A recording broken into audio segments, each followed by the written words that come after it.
Olá, boa noite a todos. Eu me chamo Deusinete Oliveira e os integrantes da minha equipe são Amanda Oliveira, Cláudio Ferreira, Guilherme Oliveira, Jonathan Souza e Lucas Souza. Eu e minha equipe iremos falar um pouco sobre efeito das cargas de impacto em estrutura. Então vamos lá. Na engenharia, especialmente na área mecânica, é importante observar como agem os carregamentos sobre as peças, e conjunto, pois cada tipo de carregamento se comporta de uma forma diferente e isso pode causar falhas. Um carregamento de impacto é um carregamento dinâmico, em que a taxa é quase instantânea e as forças de amortecimento não conseguem dissipar quantidade significativa, de energia. E a resposta estrutural depende muito não somente da energia de impacto, mas também da rigidez da estrutura, da rigidez de contato e também das propriedades mecânicas dos materiais. Para um melhor entendimento, do processo, do efeito de carregamento de impacto, meus colegas irão mostrar mais na frente, demonstrando imagem e falando mais aprofundadamente sobre o assunto. Em resumo, o carregamento por impacto se dá um fenômeno onde não ocorre perda de energia, sendo assim, toda a energia será transferida para o objeto atingido. Outra premissa importante é que o objeto atingido não irá ultrapassar o regime elástico e com a deformação obedecendo assim a lei de Luke, quando o momento plástico é maior do que a massa. Boa noite, meu nome é Amanda e eu vou apresentar o assunto sobre o comportamento do concreto sob o carregamento de impacto. O concreto ele pode ser submetido ao carregamento estático, no qual é aplicado uma taxa de aplicação consideravelmente pequena, ou pode também ser submetido a um carregamento dinâmico, que é um carregamento de impacto, no qual a taxa de carregamento é quase instantânea. Que este é o objetivo do estudo, o carregamento dinâmico. Para melhor entendimento como se dá o processo dos efeitos de carregamento de impacto, vamos ver aqui um exemplo de uma viga biapoiada, como mostra na ilustração. Ela é submetida a um impacto de um bloco de massa. Como um bloco parte do repouso, inicialmente tanto a energia cinética como a energia de deformação são nulas. No momento em que o bloco é liberado em queda livre, como mostra na figura A. Quando a viga atinge sua deflexão máxima, como mostra na figura B, a energia cinética é transformada em energia de deformação, se tornando nulo novamente. As vigas de concreto armado tornam-se difícil estabelecer teoricamente uma lei que relacione a velocidade do bloco durante o impacto e a magnitude da força de inércia, principalmente devido à redução da rigidez da viga causada pela fissura durante o carregamento. Deve considerar também que certa quantidade de energia é dissipada devido à fissuração do concreto e o escoamento da armadura. No caso de vigas reforçadas, as lâminas de CFC armazenam energia durante sua deformação, sendo esta energia liberada quando ocorre a ruptura por tração ou devido ao processo de deslocamento ou de lâminas das mesmas. Segundo um experimento, verificou-se que a resistência ao impacto de tração uniaxial do concreto é maior para concreto em que o diâmetro máximo do agregado é menor, assim como para modelos ensaiados na direção perpendicular à direção em que foram moldados. A migração da água do concreto fresco produz zonas de ligação pobres e vazios abaixo das partículas dos agregados. Assim, a diminuição do tamanho máximo do agregado corresponde a um aumento da área da superfície de agregado e então a diminuição da exsudação.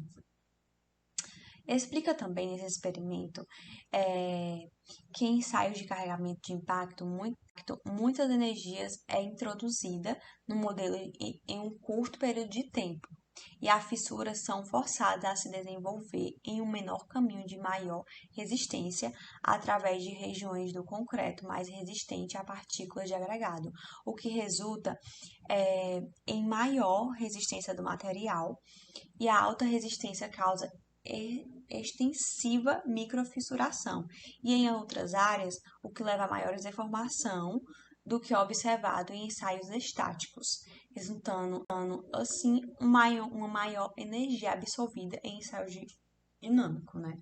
Que são os impactos de carregamento. Já para os concretos com adição de fibras sob o carregamento de impacto, segundo resultado de pesquisas, indicaram acréscimos de 40% da resistência ao impacto, enquanto a energia de fratura aproximadamente dobrou com a adição de fibra de polipropileno. Boa noite, eu sou o Lucas. Eu vou falar sobre como as estruturas de aço se comportam sobre as cargas de impacto, né? Então a gente sabe que no Brasil as estruturas de aço elas têm ganhado cada vez mais espaço no setor da construção civil, e isso pode ser explicado pela necessidade de execução de empreendimentos imobiliários em prazos cada vez mais curtos, bem como também as novas exigências, né, que hoje a gente tem dos consumidores e dos empreendedores.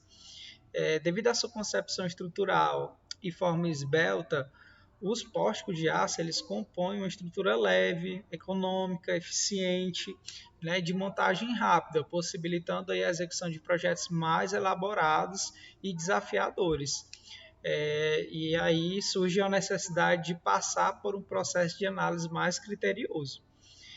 Como já foi destacado, existem situações em que as estruturas são expostas a cargas dinâmicas com intensidade suficiente para provocar uma deformação permanente e o acúmulo de danos que pode conduzir a estrutura ao seu colapso, né? Como já foi falado sobre as cargas de impacto. E uma das principais características do aço, diferente das características aí de como o concreto se comporta, que a Amanda falou, é a questão da ductibilidade. A ductibilidade é a capacidade que o aço possui de sofrer grandes deformações antes da sua ruptura. Em estruturas soldadas, né, de maior porte, como edifícios, galpões, pontes, entre outros, normalmente é desejada a capacidade de resistir a danos sem que ocorra falha, né, e ainda permanecer operacionalmente funcionando. E isso vai depender da energia que a estrutura pode absorver. Quando uniões soldadas ou parafusadas estão presentes na estrutura, esse parâmetro de absorver energia não é mais governado só pela propriedade do material base unicamente, né? Somente pela propriedade do aço, e sim pelas características da junta na condição como soldada ou parafusada. Portanto, pode-se afirmar, pode-se dizer que ao ser atingido sobre uma carga de impacto, as estruturas de aço elas tendem a ser, sim, mais resistentes devido à alta taxa de ductibilidade que o aço tem como material, mas nas ligações, né, sejam elas soldadas ou parafusadas, existe uma certa fragilidade ali. Portanto, na análise estrutural de estruturas de aço, nós sempre devemos observar a estrutura como um todo, né? E não somente do perfil isolado em si, principalmente como deverão ser realizadas as ligações entre esses perfis. Boa noite, pessoal. Meu nome é Cláudio. Continuando o que o Lucas e o que a Amanda falaram sobre os efeitos das cargas de impacto em estruturas de concreto e em estruturas metálicas, eu vou falar um pouco sobre como isso pode se traduzir em acidentes e colapsos estruturais. Na figura que a gente está apresentando aí no slide, a gente pode ver um edifício comercial que tem um pilotice. Normalmente nesse pilotice, nesse tipo de edifício, você coloca área de lazer, ou colocar algum estacionamento, no caso de edifícios residenciais. O pilotis ele é formado por pilares e espaços vazios na estrutura, que normalmente são utilizados para estacionamento de veículo. No caso do que a gente vai identificar aqui, né, vai explanar, a gente vai mostrar como a colisão de um veículo em um desses pilares pode gerar um colapso em toda a estrutura, né? Como essa carga de impacto gerada pelo veículo pode ocasionar esse colapso na estrutura como um todo. No caso da colisão do veículo, a intensidade desse impacto ele vai variar de acordo com a velocidade do veículo. Então, normalmente em estacionamentos, a gente trabalha com a velocidade de 30 km por hora e alguns edifícios até 10 km por hora, justamente para tentar diminuir o impacto à estrutura caso venha acontecer alguma colisão. Nessa primeira figura, nessa segunda figura, a gente pode observar o esquema estrutural do edifício. Esse pilar P3 ele vai sofrer a colisão por esse veículo verde. Ao colidir com o pilar, as vigas V2 e V3 desse segundo pavimento, elas ficam sem suporte. E aí acaba gerando um efeito dominó na estrutura como um todo, que vai levar ao colapso estrutural de diversas peças, em alguns casos até o edifício por completo. É difícil prever um acidente, mas é possível aplicar previamente algum método na estrutura desse edifício, por exemplo, que pudesse minimizar os danos estruturais sofridos por essa carga de impacto da colisão desse veículo, desse pilar, como o Guilherme vai exemplificar a seguir, falando um pouco sobre as medidas mitigadoras. Olá, boa noite. Eu me chamo Jonathan e agora irei falar um pouco sobre os tipos de colapso progressivo.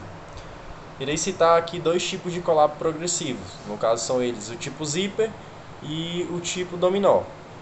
Para melhor entendermos sobre o colapso do tipo zíper, iremos adotar um exemplo real onde tivemos este fenômeno. No caso foi a ponte de Tacoma, acho que muitos já conhecem, que é um modelo de ponte recheada por cabos, onde se tende à exigência que a ruptura súbita de um cabo não conduza à instabilidade estrutural e também às especificações de uma carga correspondente em caso da perda de um cabo. Esse requisito se destina, entre outras coisas, para evitarmos o colapso semelhante ao zíper, iniciado pela ruptura de um cabo e a propagação da sobrecarga de ruptura aos demais cabos adjacentes. A sequência de falhas que podemos obter no exemplo da ponte de Tacoma pode ser observada na imagem a seguir. Tais falhas são: falha inicial de um ou dos mais elementos da estrutura, redistribuição da carga suportada por estes elementos para os restantes, carregamento dinâmico devido à evolução rápida da falha e da redistribuição das cargas, resposta dinâmica da estrutura com capacidade resistente ao carregamento dinâmico, carga excessiva e rotura desses elementos, e por fim o colapso progressivo numa direção transversal às forças principais nos elementos afetados. Agora eu irei falar um pouco sobre o colapso do tipo dominó. No colapso do tipo dominó, para melhor entendermos, iremos considerar uma viga sobre um momento de flexão ou uma barra sobre uma tensão axial. Quando uma parte da respectiva seção transversal é cortada, as forças internas transmitidas por essa parte são redistribuídas para a seção transversal restante.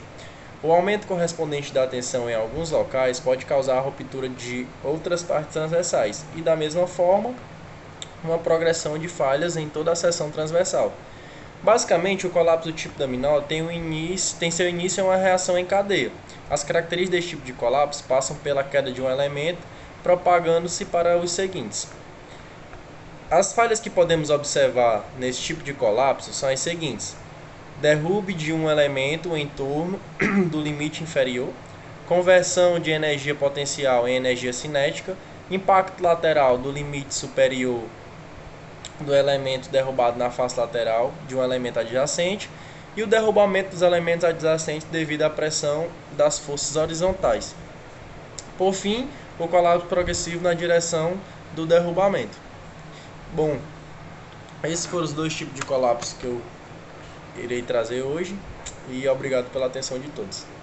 Boa noite, me chamo Guilherme e eu vou concluir a nossa apresentação falando algumas considerações finais a respeito da exposição à carga de impactos. Bom, A resposta estrutural a esta exposição não depende somente da energia do impacto, mas também da rigidez da estrutura, do contato e das propriedades mecânicas dos materiais. Dito isso, ao longo do tempo foram feitas pesquisas e estudos que tinham o objetivo de adicionar ao concreto materiais que melhorariam as suas propriedades físicas e auxiliariam a estrutura sob o carregamento de impacto, podendo assim servir como medidas mitigadoras. Pode-se constatar que a aplicação de reforços de materiais compósitos em vigas de concreto sujeitas a carregamento de impacto aumenta a capacidade destes elementos de resistir ao carregamento e ainda reduz a deflexão máxima, a abertura e o número de fissuras. Quanto maior for a taxa de aplicação de carga, maior a força máxima de reação, deslocamento máximo e a absorção de energia, enquanto que o modo de ruptura e a fissura das vigas não são diretamente afetados. Agora vou citar e falar brevemente sobre alguns desses estudos. O primeiro é o estudo de Eck e Meyer, que foi de 1999. Esses autores realizaram um estudo experimental do desempenho de viga de concreto armado sobre o carregamento de impacto. Essas vigas foram reforçadas com lâminas de PRFC, polímero reforçado com fibras de carbono, e compararam com resultados obtidos em estudos similares com os de vigas reforçadas com chapas de aço coladas externamente, que foi feito por Amann. Esse estudo foi feito tanto em 1982 como em 1983. O teste condiz em induzir o carregamento de impacto pelo levantamento de uma das extremidades da viga simplesmente apoiada e liberação de alturas pré-estabelecidas, conforme nesta figura que está no slide. Os resultados mostraram que vigas reforçadas apresentam bom desempenho ao impacto. No entanto, a absorção de energia das vigas com esse tipo de reforço foi inferior à das vigas reforçadas com placa de aço. Devido às vigas reforçadas com PRFC apresentarem ruptura prematura ocasionada pelo deslocamento do reforço, a execução de ancoragem adicional poderia melhorar a resistência dessas mesmas vigas. Outro estudo foi o de Tang, em 2003, que utilizou dois tipos de compósitos laminados sob o efeito de carregamento de impacto. Os materiais utilizados foram o carbono e o Kevlar. Eles foram colocados nas faces inferiores e superiores das vigas, com epóxi.